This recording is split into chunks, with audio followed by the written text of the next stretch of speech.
Forest ಕಾಡಲ್ಲಿ ಚಳಿಗಾಲ ಪ್ರಾರಂಭ ಆಯ್ತು. ಬದಲಾಗ್ತಿರುವ ಈ ವಾತಾವರಣದ ಜೊತೆಗೆ ಅಲ್ಪ ಸ್ವಲ್ಪ ಸ್ನೋ ಫಾಲ್ ಕೂಡ ಆಗ್ತಿತ್ತು. ಸಾಯಂಕಾಲದವರೆಗೂ ಎಲ್ಲರೂ ಸ್ನೋ ಅಲ್ಲಿ ಎಂಜಾಯ್ ಮಾಡ್ತಿದ್ರು. ಆಮೇಲೆ ಅವ್ರವ್ರ ಮನೆಗಳಿಗೆ ಹೋಗಿ ಮಲ್ಕೊಂಡ್ಬಿಡ್ತಾರೆ.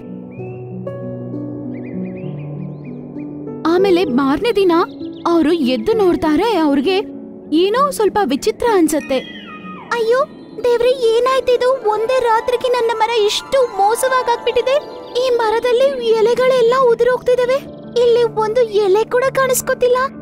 ಅದೇ ಸಮಯದಲ್ಲಿ ಪಕ್ಕದಲ್ಲಿದ್ದ ಪಾರಿವಾಳ ಹೀಗಂತ ಹೇಳುತ್ತೆ, ಅಯ್ಯಪ್ಪ, ನನ್ನ ಮರ ಅಂತೂ ಖಾಲಿ ಆಗೋಗಿದೆ. ನನ್ನ ಗೂಡಲ್ಲಿ ಮಂಜಿದೆ. ಆಮೇಲೆ ಅವ್ರು ಎಲ್ಲಾ ಕಡೆ ಸುತ್ತಾಡ್ಕೊಂಡ್ ಬರ್ತಾರೆ. ನೋಡಿದ್ರೆ ಎಲ್ಲಾ ಮರದಲ್ಲಿ ಎಲೆಗಳು ಕೆಳಗಡೆ ಬಿದ್ದಿರ್ತವೆ. ಅದು ಮಾತ್ರ ಅಲ್ಲದೆ ಎಲ್ಲಾ ಜಂತುಗಳು ಕೂಡ ತುಂಬಾ ಬೇಜಾರಾಗಿರ್ತವೆ. ಎಲೆಗಳು ಕೆಳಗಡೆ ಉದುರೋಗಿರುವ ಕಾರಣದಿಂದ ಅವ್ರಿಗೆ ತುಂಬಾನೇ ಭಯ ಆಗ್ತಿರತ್ತೆ. ಏನ್ ಮಾಡೋದಂತ ಅರ್ಥ ಆಗೋದಿಲ್ಲ. ಎಲ್ಲಾರು ಒಂದು ಕಡೆ ಕೂಡಿ ಇದ್ರ ಬಗ್ಗೆ ಮಾತಾಡಕ್ಕೆ ಶುರು ಮಾಡ್ತಾರೆ. ಮರದಿಂದ ಎಲೆ ಬಿದ್ದದ್ರಿಂದ ಡೈರೆಕ್ಟ್ ಆಗಿ ಹಿಮ ನಮ್ ಗೂಡಿಗೆ ಬರ್ತಿದೆ. ಇಡೀ ಚಳಿಗಾಲನ ಹೇಗ್ ಮಾಡ್ಕೊಳ್ಳೋದು? ಏನ್ ಮಾಡೋದು? ಈ ಚಳಿಗಾಲದಲ್ಲಿ ಎಲೆಗಳು ಉದುರಿ ಹೋಗೋದು ನಿಜವಾಗ್ಲೂ ತುಂಬಾ ಕಷ್ಟಕರವಾದ ವಿಷಯ. ಆಗ ಅವರು ನೋಡ್ತಾರೆ, ನದಿ ನೀರಲ್ಲಿ ಏನೋ ಒಂದು ಹೊಡ್ಕೊಂಡ್ ಬರ್ತಿರುತ್ತೆ. ಅದೇನದು? ಎಲ್ಲರೂ ನದಿಯ ದಡದ ಬಳಿ ಹೋಗ್ತಾರೆ. ಮತ್ತೆ ಅವ್ರು ನೋಡ್ತಾರೆ, ಅದೊಂದು ಗೂಡು. ಆಮೇಲೆ ಅದರಲ್ಲಿ ಒಂದು ಸುಂದರವಾದ ಮೇನ ಮಲ್ಕೊಂಡ್ ನಿದ್ದೆ ಮಾಡ್ತಿತ್ತು. ಮೋಂಟು ಕೋತಿ ಆ ಗೂಡನ್ನು ಎತ್ಕೊಂಡ್ ಬಂದು ಕೆಳಗಡೆ ಇಡುತ್ತೆ. ಮತ್ತೆ ಎಲ್ಲರೂ ಅದನ್ನ ನೋಡ್ತಾರೆ. ಆ ಈ ಮೈನಾ ಅಂತೂ ಕ್ಯೂಟ್ ಇದೆ. ಇದಂತೂ ಕಣ್ಣು ಬಿಟ್ಟಿಲ್ಲ. ಹಾ, ನೋಡ್ತಿದ್ರೆ ಈ ಮಗು ಈಗ್ಲೇ ಹುಟ್ಟಂಗ ಅನ್ಸ್ತಿದೆ. ಆದ್ರೆ ಇದರ ತಾಯಿ ಎಲ್ಲಿದ್ದಾಳೆ?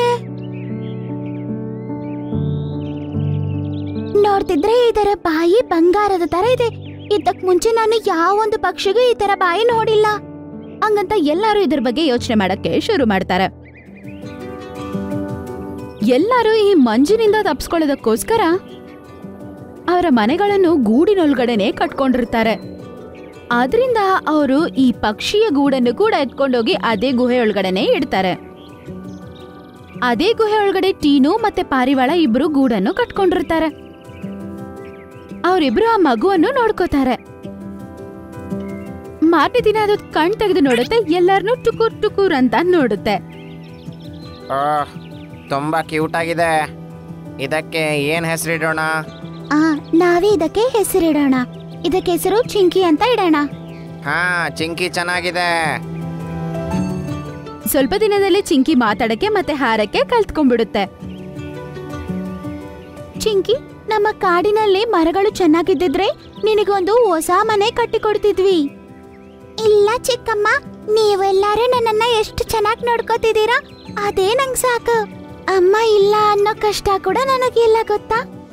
ಆಗ ಚಿಂಕಿ ನೋಡುತ್ತೆ, ಒಂದು ವುಡ್ ಪೀಕರ್ ಮರದ ಹತ್ರ ಹೋಗಿ ಅದ್ರ ಬಾಯಿಂದ ಚುಚ್ತಾ ಇರುತ್ತೆ. ಅರೆ, ನೀವಿಲ್ಲೇನ್ ಮಾಡ್ತಿದ್ದೀರಾ? ಹೀಗ್ ಮಾಡೋದ್ರಿಂದ ಚೆನ್ನಾಗ್ ಮಜಾ ಬರುತ್ತೆ. ನೀನು ಕೂಡ ಮಾಡಬಹುದು. ಅದನ್ ಕೇಳಿಸ್ಕೊಂಡು ಚಿಂಕಿ ಕೂಡ ಮೇಲೆ ಹೋಗಿ ಅದ್ರ ಬಾಯಿಂದ ಚುಚ್ಚಕ್ ಶುರು ಮಾಡುತ್ತೆ. ಅದು ಚುಚ್ಚುತ್ತಿದ್ದಂಗ್ಲೇ ಆ ಮರ ತುಂಬಾ ಹಸಿರಾಗಿ ಬದಲಾಗ್ಬಿಡುತ್ತೆ. ಆ ಎಲೆಗಳೆಲ್ಲ ಸೃಷ್ಟಿಯಾಗತ್ತೆ. ಅರೆ, ಇದೆಂತ ಮ್ಯಾಜಿಕ್ಕು! ಅದನ್ನ ನೋಡಿ ಎಲ್ಲರೂ ತುಂಬಾ ಶಾಕ್ ಆಗ್ತಾರೆ. ಆಗ ನರಿ ಹೇಳುತ್ತೆ, ಚಿಂಕಿಯ ಬಾಯಿ ಮಾಯಾ ಬಾಯಿ ಅನ್ಸುತ್ತೆ. ನೀವು ಏನ್ ಹೇಳ್ತಿದ್ದೀರಾ? ನಂಗೆ ಅರ್ಥ ಆಗ್ತಿಲ್ಲ. ಚಿಂಕಿ, ನಿನ್ನ ಬಾಯಲ್ಲಿ ಮಾಯೆ ಇದೆ. ನಿನ್ನ ಸ್ಪರ್ಶೆಯಿಂದ ಈ ಒಣಗೋಗಿರೋ ಮರನೇ ಹಸಿರಾಗಿ ಬದಲಾಯ್ತು. ನನ್ ಕೈಲಿ ನಿಮ್ಗೆ ಸಹಾಯ ಮಾಡಕ್ಕಾಗತ್ತೆ ಅಂತ ಗೊತ್ತಾಗಿದ ತಕ್ಷಣ ಸಂತೋಷವಾಗಿದೆ. ನೀವು ನೋಡ್ತಾ ಇರಿ, ಇನ್ನು ಸ್ವಲ್ಪ ದಿನದಲ್ಲೇ ಈ ಕಾಡನ್ನೇ ನಾನು ಬದಲಾಯಿಸ್ಬಿಡ್ತೀನಿ.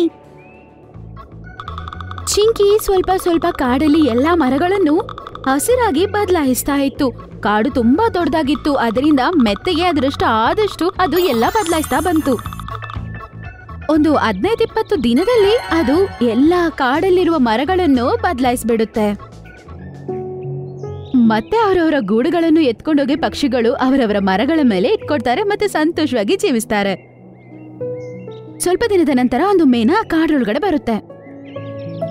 ನೀನು ಇಲ್ಲಿದ್ಯಾ? ನಿನ್ನನ್ನು ನಾನು ಎಲ್ಲೆಲ್ಲಿ ಹುಡುಕ್ತೆ ಗೊತ್ತಾ? ಅರೆ, ನೀನ್ ಯಾರು? ನಾನು ಚಿಂಕಿನ ತಾಯಿ. ನಾನು ಗ್ರೀನ್ಲ್ಯಾಂಡ್ ಕಾಡಲ್ಲಿ ವಾಸಿಸ್ತೀನಿ. ಇವಳು ಹುಟ್ಟಿದ ನಂತರ ನಾನು ನೀರ್ ಕುಡಿಯಕ್ಕಂತ ಹೋಗಿದ್ದೆ. ನಾನು ಮತ್ತೆ ಬಂದ್ ನೋಡಿದ್ರೆ ಅಲ್ಲಿ ಅವಳು ಎದ್ದಿಲ್ಲ. ನಾನು ವಾಪಸ್ ಬಂದಾಗ ನನ್ನ ಗೂಡು ಖಾಲಿ ಆಗಿತ್ತು. ಮೇನನ ಹಾಳು ನೋಡಿ ಎಲ್ಲರೂ ತುಂಬಾ ಬೇಜಾರಾಗ್ತಾರೆ. ನಾನು ನನ್ನ ಮಗುನ ಕರ್ಕೊಂಡು ಹೋಗ್ಬೋದಾ?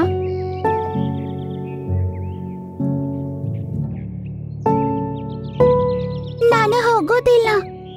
ಅಮ್ಮ ಚಿಂಕಿ, ಇವರು ನಿನ್ನ ತಾಯಿ. ನೀನೇನು ಯೋಚನೆ ಮಾಡ್ಬೇಡ. ನಮ್ಮಲ್ಲಿ ಯಾರಾದ್ರೂ ಒಬ್ರು ದಿನಾ ನಿನ್ನ ನೋಡಕ್ ಬರ್ತೀವಿ. ಆದ್ರೆ ನೀನು ಖಂಡಿತ ತಾಯಿ ಜೊತೆ ಹೋಗ್ಲೇಬೇಕು. ಅದನ್ ಕೇಳಿಸ್ಕೊಂಡು ಚಿಂಕಿ ಸುಮ್ನೆ ಆಗ್ತಾಳೆ. ಎಲ್ಲರ ಹತ್ರ ಹೋಗ್ಬರ್ತೀನಿ ಅಂತ ಹೇಳಿ ಅವರ ತಾಯಿಯ ಜೊತೆ ಹೋಗ್ಬಿಡ್ತಾಳೆ. ಜಂತುಗಳು ತಾಯಿಗಳು ಚಿಂಕಿಯ ಬಗ್ಗೆ ಮಾತಾಡ್ತಿರ್ತಾರೆ. ಆಗ ನರಿ ಬಂದು ಹೀಗಂತ ಹೇಳುತ್ತೆ, ನಾವು ತುಂಬಾ ದೊಡ್ಡ ತಪ್ಪು ಮಾಡ್ಬಿಟ್ವಿ. ಏನಾಯ್ತು? ಏನ್ ತಪ್ಪಾಯ್ತು? ಮೇನಾ ಹೇಳಿದ್ಲು ಯಾರೋ ಗೂಡಿನಿಂದ ಅವಳನ್ನ ಎತ್ಕೊಂಡು ಹೋಗ್ಬಿಟ್ರಂತ. ಆದ್ರೆ ಚಿಂಕಿ ನಮ್ಗೆ ಗೂಡಿನ ಸಮೇತವಾಗಿ ಸಿಕ್ಕಿದ್ಲು. ಅದು ಅವಳು ಹೇಳಿದ್ದು ಸುಳ್ಳು ಅನ್ಸತ್ತೆ. ಅದನ್ನ ಯೋಚನೆ ಮಾಡಿದ ತಕ್ಷಣ ಎಲ್ಲರಿಗೂ ತುಂಬಾ ಬೇಜಾರಾಗತ್ತೆ. ಆಮೇಲೆ ಇವ್ರ ಮೂವರು ಮಾತಾಡ್ಕೊಂಡು ಗ್ರೀನ್ಲ್ಯಾಂಡ್ ಕಾಡಿನ ಕಡೆ ಬೇಗ ಬೇಗ ಓಡಕ್ಕೆ ಶುರು ಮಾಡ್ತಾರೆ.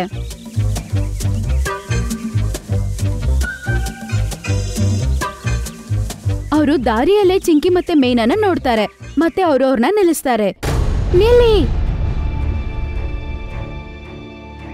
ಅರೆ ನೀವ್ಯಾಕ್ ನಮ್ಮಿಂದ ಬಂದಿದ್ದೀರಾ? ನಮಗ್ ಗೊತ್ತಾಯ್ತು ನೀನು ಚಿಂಕಿಯ ತಾಯಿ ಅಲ್ಲ ಅಂತ.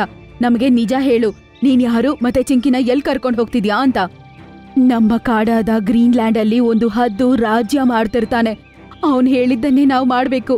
ನಮ್ಮನ್ನ ತುಂಬಾ ದಾರುಣವಾಗಿ ಟಾರ್ಚರ್ ಮಾಡ್ತಾನೆ. ನಮ್ಮ ಕಾಡಲ್ಲಿ ವಯಸ್ಸಾದ ಒಂದು ಹುಲ್ಲುದಾದ ಇದ್ದ.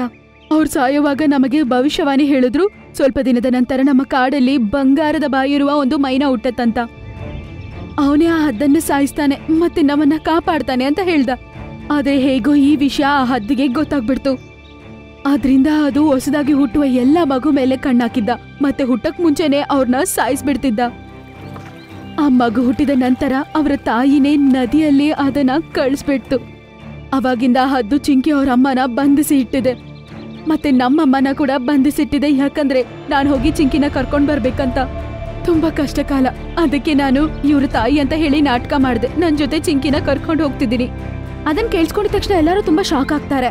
ಮತ್ತೆ ನರಿ ಯೋಚನೆ ಮಾಡಕ್ಕೆ ಶುರು ಮಾಡತ್ತೆ. ಸ್ವಲ್ಪ ತಾದ್ಮೇಲೆ ಮೇನಾ ಜೊತೆಗೆ ಅದು ಆ ಹದ್ದಿನ ಮುಂದೆ ಹೋಗುತ್ತೆ. ಹದ್ದು ಮಹಾರಾಜ, ನಾನು ಚಿಂಕಿನ ಕರ್ಕೊಂಡ್ ಬಂದಿದ್ದೀನಿ. ಆಹಾ, ಹಾಗಾದ್ರೆ ಇದೇನಾ ಬಂಗಾರದ ಕೊಕ್ಕಿನ ಮೈನಾ? ಗೂಡಲ್ಲಿ ಒಂದು ಕೆಂಪು ಮೈನಾ ಮತ್ತೆ ಹಸಿರು ಮೈನಾ ಇತ್ತು. ಅವರ ಮುಂದೆನೆ ಬೆಂಕಿ ಹುರಿತಾ ಇರುತ್ತೆ. ಚಿಂಕಿ ಬೇಟ, ನೀನ್ ಇಲ್ಲಿಂದ ಹೋಗ್ಬಿಡು ನೀನ್ ಇಲ್ಲಿಂದ. ಚಿಂಕಿ, ಈ ಬೆಂಕಿಗೆ ಬೇಗ ಹಾರ್ಬಿಡು, ಇಲ್ಲ ಅಂದ್ರೆ ನಾನು ನಮ್ಮನ್ನ ಬಿಡಲ್ಲ. ಅದನ್ ಕೇಳಿಸ್ಕೊಂಡು ಚಿಂಕಿ ಸ್ವಲ್ಪ ಮುಂದೆ ನಡ್ಕೊಂಡು ಹೋಗುತ್ತೆ. ಚಿಂಕಿ ಅವರಮ್ಮ ಅಳ್ತಾ ಅದನ್ನ ಅಲ್ಲಿಂದ ಹೋಗ್ಬಿಡು ಅಂತ ಹೇಳುತ್ತೆ. ಆಗ ನರಿ, ಜಿಂಕೆ, ಮೋಂಟು ಕೋತಿ ಅವ್ರ ಮುಂದೆ ಬರ್ತಾರೆ. ನಿಲ್ಲು ಚಿಂಕಿ. ಕೋತಿ ಬೇಗ ಹೋಗಿ ಆ ಪಂಜರವನ್ನು ಓಪನ್ ಮಾಡಿ ಆ 2 ಪಕ್ಷಿಗಳನ್ನು ಬಿಡುಗಡೆ ಮಾಡುತ್ತೆ. ಇಲ್ಲ. ಚಿಂಕಿ ಬೇಗ ಹೋಗಿ ನಿನ್ನ ಬಾಯಿಯಿಂದ ಈ ಹದ್ದನ್ನು ಚುಚ್ಚಿ ಸಾಯಿಸು. ದೂರ ಇರೋ ನನ್ನಿಂದ. ಆಗ ಚಿಂಕಿಗೆ ಧೈರ್ಯ ಬರುತ್ತೆ. ಮತ್ತೆ ಹೋಗಿ ಬೇಗ ಹದ್ದನ್ನ ಬಾಯಿಂದ ಚುಚ್ಚಕ್ ಪ್ರಾರಂಭಿಸುತ್ತೆ. ಚುಚ್ಚಿದ ತಕ್ಷಣ ಆ ಹದ್ದು ಸತ್ತೋಗ್ಬಿಡುತ್ತೆ. ಅದು ನೋವಿನಿಂದ ತುಂಬಾನೇ ನರಳಾಡಿರುತ್ತೆ. ಅಯ್ಯೋ, ಈ ರೀತಿ ಅದು ತನ್ನ ಪ್ರಾಣನೇ ಬಿಡುತ್ತೆ. ಅಮ್ಮ ಚಿಂಕಿ ಹಂಗಂತ ಹೇಳಿ ಚಿಂಕಿಯ ತಾಯಿ ಹೋಗಿ ಚಿಂಕಿನ ಹಪ್ಕೋತಾರೆ. ಅದರ ನಂತರ ಚಿಂಕಿ ಮತ್ತೆ ಚಿಂಕಿಯ ತಾಯಿ ಅವರೆಲ್ಲರ ಜೊತೆಗೆ ಕಾಡಿಗೆ ವಾಪಸ್ ಹೋಗ್ಬಿಡ್ತಾರೆ. ಆಮೇಲೆ ಸಂತೋಷವಾಗಿ ಜೀವಿಸ್ತಾರೆ.